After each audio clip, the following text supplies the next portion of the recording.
So first off, congratulations on the 25th anniversary of True Lies. Oh, yes. Oh, yes. Yeah. Tell me, Yes. what was it like working on that film?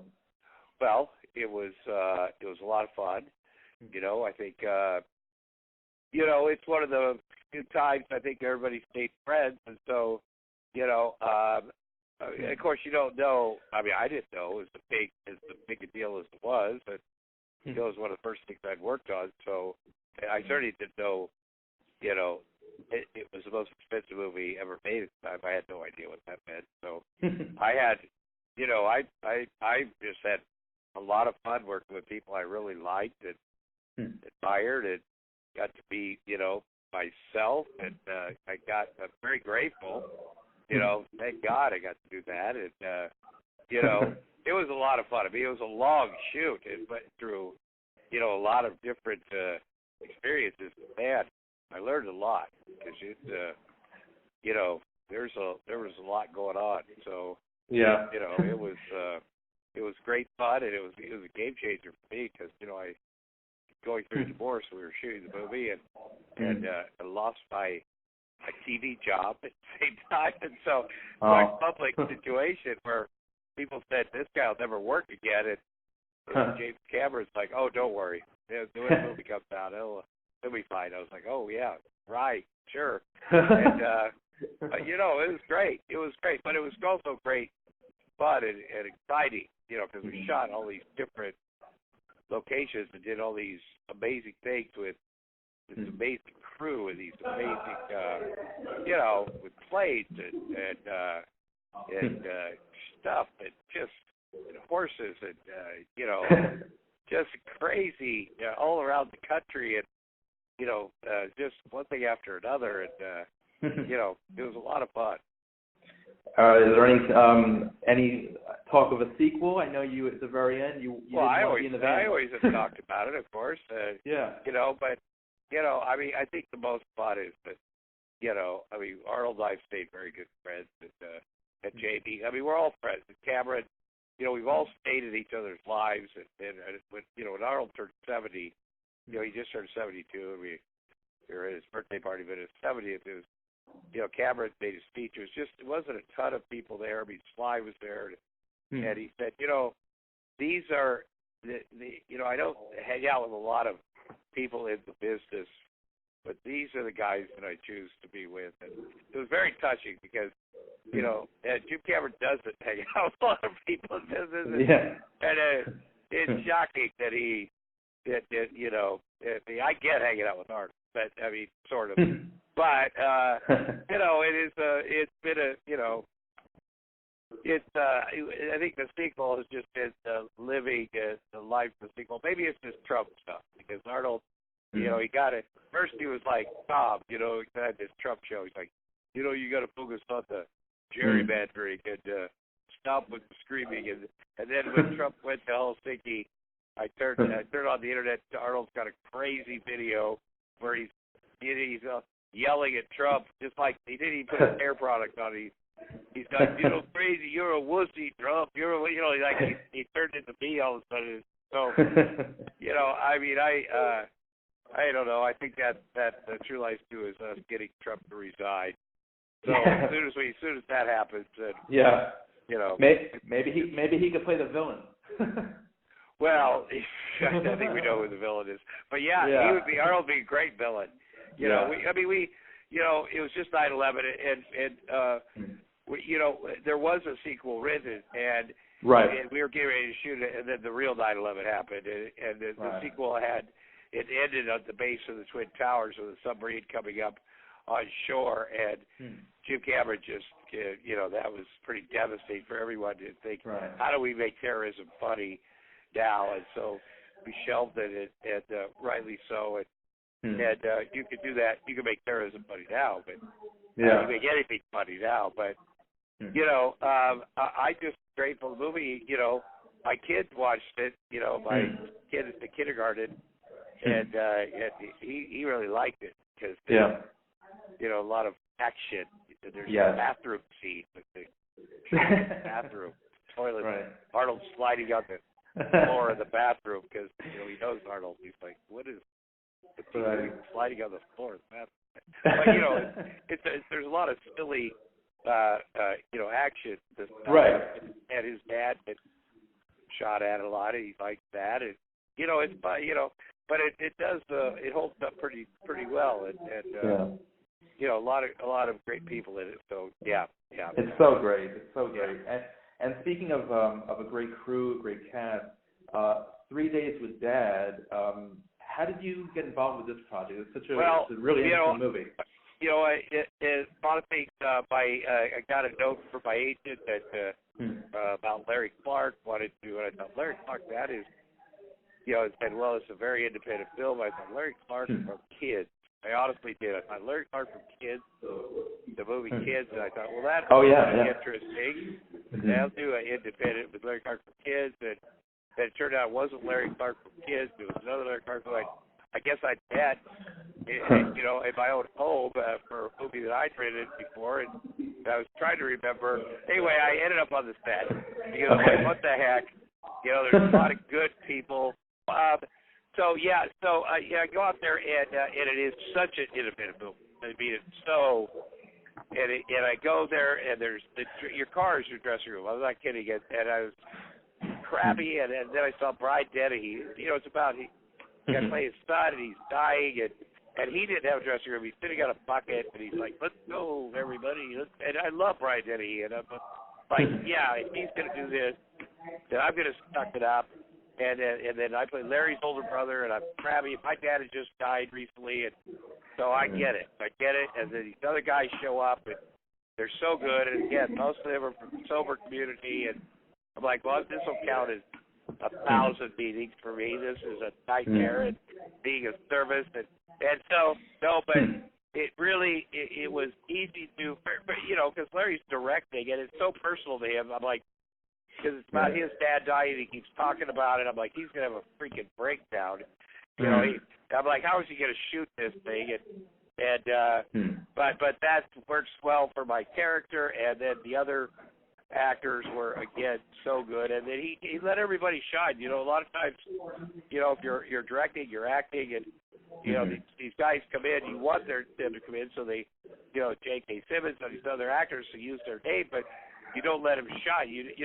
But he really was thoughtful about it. There's some real funny moments, and he certainly let me do some stuff, and besides, you can tell it's Larry's movie because this is such a guy thing. It's I call it the beauty of the beast. Because when a guy writes a movie, they look like themselves, and their love interest looks like the love interest in this movie. So, and there's a running scene with Larry and his love interest that is the running scene from every movie that a guy wrote. Because Larry's a large man, and she looks like she runs for the U.S. Olympic team. So, but apart from that, but Larry does have, his wife is really attractive. I don't know what he got going, but there's so many. Michael Bally, I didn't even recognize him at first, but he's so good at this, and Sam Trammell is in it, the guy from the Vampire Show, and right. There's people. I'm like, hey, what about and Mo Gaffney was my sister, and honestly, I didn't even know it was Mo Gaffney until about the third day, and I was like, is that the comedian, Mo Gaffney? and they're like, yeah. I go, I didn't even know, because I was just going, and Eric is my brother. He's really Edelstein, and he's really talented, and the whole bunch of them. And Larry's talented. There were a bunch of really talented folks, and that even a small Chris Bauer, the preacher guy, and all these people showing up and doing these fantastic things. And and I think it gets to, but Brian Dennehy there, and then Leslie Ann Ward, who I loved growing up, like in love, and then here she is, and she's so freaking good. There's not debatable. She's really good at this. Right. She's freaky. It's a weird part. It's a lot. She's great, and she plays ugly. She plays sad. She plays goofy, but she is in real life smoking hot. I'm going to tell you right now. She does have a husband as of yet, but she is really amazingly beautiful, and she did have a dressing room. I'm going to say it. There's one person that did. But I would tell you something, she is amazing and beautiful and so good in this. You know, I can't even. But, you know, right then he, like, you know, and the dying scenes where I kept, I don't know how much it was in the movie, but we had to keep picking him up out of the hospital bed. Like, he made us pick him up. He wasn't like, you know how you could fake it a little bit? Like, he's a bull. Like, he was in it. Keep picking him up. Like, God damn it. Dude. Nice. He wanted to do it, and you know, Jesus. But it was an honor, and it's you know, I'm going to remember this because these guys, you know, they did a good job. I mean, it's different. It's an independent movie. That's what it is. Right. It's not, you know, and but I'll tell you, I was shocked it got made. I mean,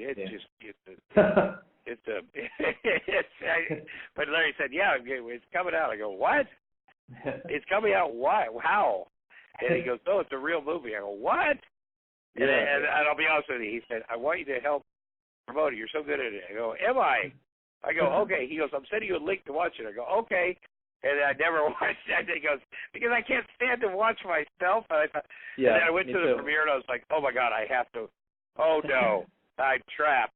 I sat in the back row, like with the handicap, where you can pull your wheelchair up. And I was like watching it, and it was like, you know, and then at the end, I just felt this goodwill of everybody and everything. And, you know, I mean, it was, you know, it's hard to watch yourself. It's hard to watch a, you know, movie. It's a different kind of movie for, you know, but, you know, it's such a goodwill movie. And you know, he tied it all up. You know, he's got to, you know, you don't have to take that many leaps of faith. Right. Yeah, and so you know what? You're best known for your comedy. Yeah. Was it difficult tapping into a more dramatic role, a movie about death and family and dark themes? Well, it's not that difficult to, you know, to be controlling or to be, you know, just because comedy, you can be pretty, you know, a lot of the serious things were just right on the edge of, I think, funny because you're just such a dick. You're just like trying to control the situation because you're that dick. I'm the oldest of 7 kids. Yeah. And my 4 younger brothers would say, "Oh yeah, that guy," because you're just, you know, you know. So I just thought, who is the older brother that thinks he's the closest to Dad, that he represents everything that's good, and the younger brother that's fucking fucked up because he's not all the so because you become kids in any kind of stressful situation. You can be 60, 50, 40, and you become this, whatever dynamic you had as children, you just take that on. You'll take it on in front of people, too. That's the funny thing about a lot of families is they just become that in front of the hospital staff. But it's also this way to love. It's a way to love each other. And they're bickering or they disagree, but it's a show, this is what we do. This is how we love. This is how we communicate. This is how we bond. And it might look shitty to other people, but this is what we do. This is how we go. And then, but we, you know, but somehow we got each other's back because nobody else wants to be fucking around us because we're weird. We're unique. This is our family. So, you know, it was easy to, you know, I'd rather not done a movie about a dad dying because my dad had just died. But you know, if you're gonna do it, then you should feel it. Yeah, you should tap into something real and personal from experience. Now I'm curious, what were some of the challenges you guys faced on set? Lack of time. Had to get out of the building for shoot. It's such a small area, and they were shooting, I don't know, commercials. It was just no time, no space, no, just it's one big clusterfuck mostly.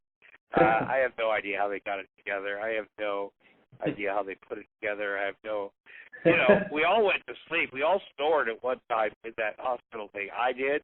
Brian Denny snored many times. We were supposed to lay in bed. He went to sleep because the people are acting. He either moved, but he's supposed to be dead, because people are acting around him. He wants to act, or he went to sleep when he's supposed to be dead. You could hear him snoring. And so, because that's what I would do, because we shot at night and stupid, no air conditioning. The air conditioner broke in there. It was still fucking hot. And, but, and then the bathroom broke. I mean, there was a lot of stuff. But, but man, I just kept looking at the people, and they were all in. These other guys. Yeah. I was like, well, shit. And I guess I got to be all in. Because if there'd been one, renegade, just one, and I would have been like, the one R.P. McMurphy there, I'd have been like, okay, I'm out the door with that guy.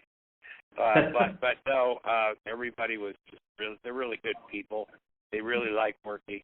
They really like Larry, and you know what?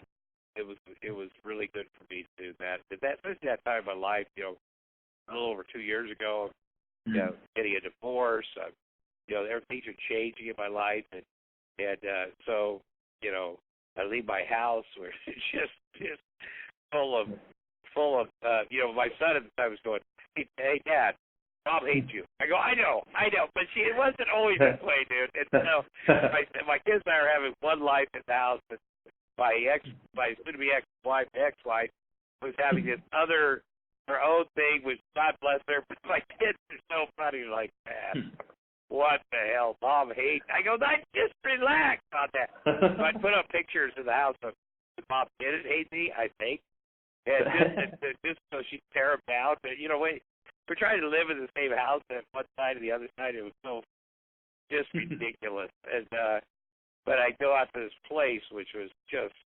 even more painful almost. But you know what? I'm very grateful I had that opportunity to do that. And, right. I thought about that a lot in my career, like what was going on in my life at that time, and man, I'm glad I had a place to go to. Great.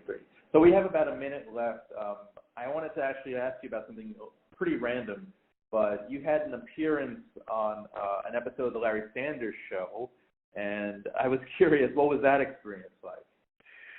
Well, we shot on the same lot, Roseanne, Jackie Thomas, and Larry Sanders. Mm-hmm. It was great. It was free. There was no script. Mm-hmm. I think Judd was working there, Judd Apatow, right? Right. I think that's why it happened. We do Gary Shandling. I think we just kind of went over there and kind of had an outline to what happened, and I think a gay performer, something had happened. Yeah, and we were, of course, we were all supportive of that situation. I can't remember exactly the whole thing. I was very excited to do it. I think Roseanne was too, I'm sure. Mm-hmm. And we do all the writers on the show, and do Gary Shandling, and we were, the show was such a, I love Rip Torn too. I mean, I do him, and I got to know him, because he's an old farmer too, so Iowa, and he's Texas or whatever, and he's there's another life there, but I think I mean, it was fun. It was funny. It wasn't like, well, here is the script and here's what we're gonna do. It felt like you kept saying, just feel like you're going on a talk show. It definitely felt like we're going on the Tonight Show, like we just went on with Johnny Carson, and then we're going on this show. And so we didn't feel. We thought we're doing the Tom and Roseanne thing, and we're gonna.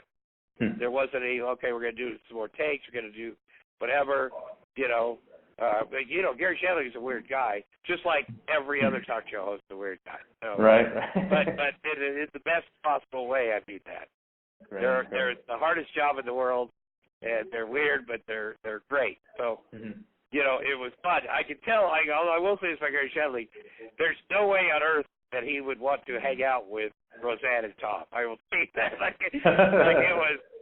He was very sweet, very nice, but you could tell that it was that not just from this appearance, but from any. It was just he's amused, and the same thing with Seinfeld. There's nobody but it was an honor. It was fun, and I think it was something that Judd Yeah, it was definitely a Judd. Judd Apatow was the bridge. Mm-hmm. You know, as always. Okay, great, cool, very cool. All right, so 3 Days with Dad, it opens theatrically in Los Angeles and New York, Friday, September 13th. And yeah, Tom, it's been an honor speaking with you today. Thank you, my friend. Thank you very much. I appreciate you. All right, have a great day. And if you're ever in New York, we'd love to have you stop by the studio. I do go to New York, and I will. Thank you, my friend. Thank Bye you, now. Tom. Bye.